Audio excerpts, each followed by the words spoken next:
हमारे बहुत से साथियों के मन में इस बात को लेकर सदैव भ्रम की स्थिति रहती है कि आखिरकार उनकी वरिष्ठता का निर्धारण ट्रांसफ़र होने की स्थिति में किस प्रकार होगा। तो आज मैं इस बात को एकदम अच्छे से स्पष्ट कर देता हूँ कि ट्रांसफ़र होने की स्थिति में उनकी वरिष्ठता बरकरार रहेगी कि नहीं रहेगी। तो सबसे पहले बात कर लेते हैं अभी वर्तमान स्थिति पर। अभी लगभग हमारे सभी शिक्षक साथी जो हैं, जो पहले पंचायत या नगरीय निकाय में थे, वह स्कूल शिक्षा विभाग में आ चुके हैं। तो उस स्थिति में यदि वह ट्रांसफ़र कराते हैं तो क्या होगा। तो देखिए, सीधे तौर पर उसके लिए एक ही फार्मूला काम करता है कि नियोक्ता नहीं बदलना चाहिए। अब नियोक्ता है कौन? तो नियोक्ता होता है जो आपको नौकरी देता है। जैसे नौकरी देने के समय यदि आपको जनपद पंचायत से नियुक्ति मिली थी, उसने आपका आदेश जारी किया था तो वह आपका नियोक्ता था। जिला पंचायत से नौकरी मिली थी तो जिला पंचायत के सीओ ने आदेश जारी किया था तो वह नियोक्ता थे। और संविलियन के समय यदि आप सहायक शिक्षक हैं तो आपका आदेश जारी किया होगा जिला शिक्षा अधिकारी ने, मतलब वह नियोक्ता हैं वर्तमान में आपके। आप शिक्षक हैं और आपका संविलियन जेडी ने किया था तो संयुक्त संचालक यानी जेडी जो है वो आपके नियोक्ता हैं। और यदि आप व्याख्याता के पद पर हैं तो राज्य से आपका आदेश जारी हुआ था और डीपीआई यानी संचालक लोक शिक्षण संचालनालय आपके नियोक्ता हैं।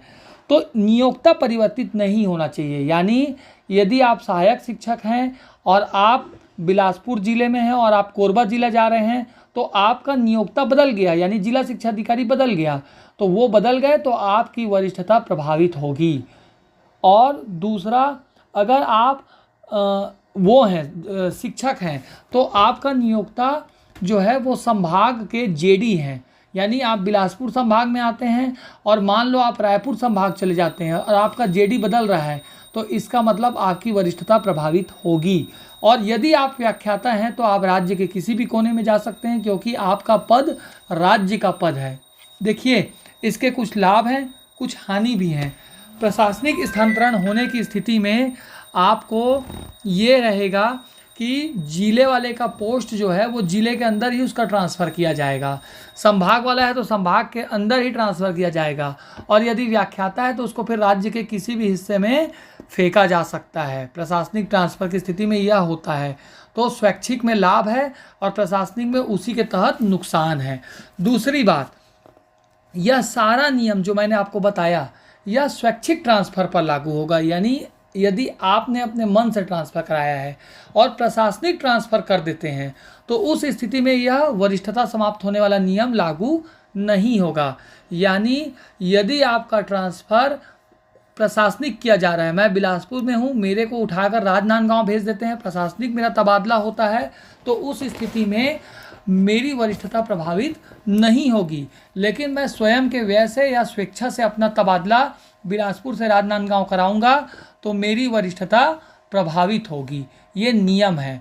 यानी स्वयं के व्यय से यदि आप करा रहे हैं और आपका नियोक्ता बदल रहा है तो आपकी वरिष्ठता 100% प्रभावित होगी। और यदि प्रशासनिक तबादला हो रहा है आपका तो फिर वो कहीं पर भी भेजें, आपका वरिष्ठता जो है प्रभावित नहीं होगा।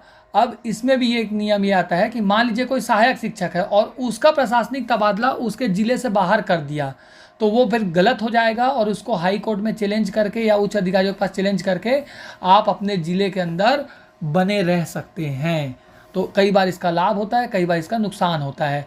पंचायत के दौरान भी हम लोग जब इस चीज़ को लेकर भ्रम में थे तो 2005 से लेकर जो 2016 तक का था उसकी अलग अलग स्थानांतरण नीति हमने प्राप्त की थी और लगभग सभी आदेश में यही था कि यदि आप अपना जिला या जनपद बदलते हैं तो आपकी वरिष्ठता प्रभावित होगी। उस समय भी यही नियम लागू होता था कि आपका नियोक्ता नहीं बदलना चाहिए था।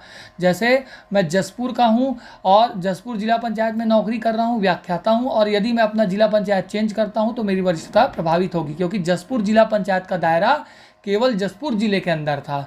तो दूसरे जिले में भी, बगल वाले जिले में भी, अंबिकापुर में भी जा रहे हैं तो वरिष्ठता प्रभावित होगी। तो ये नियम रहता है वरिष्ठता प्रभावित होने का।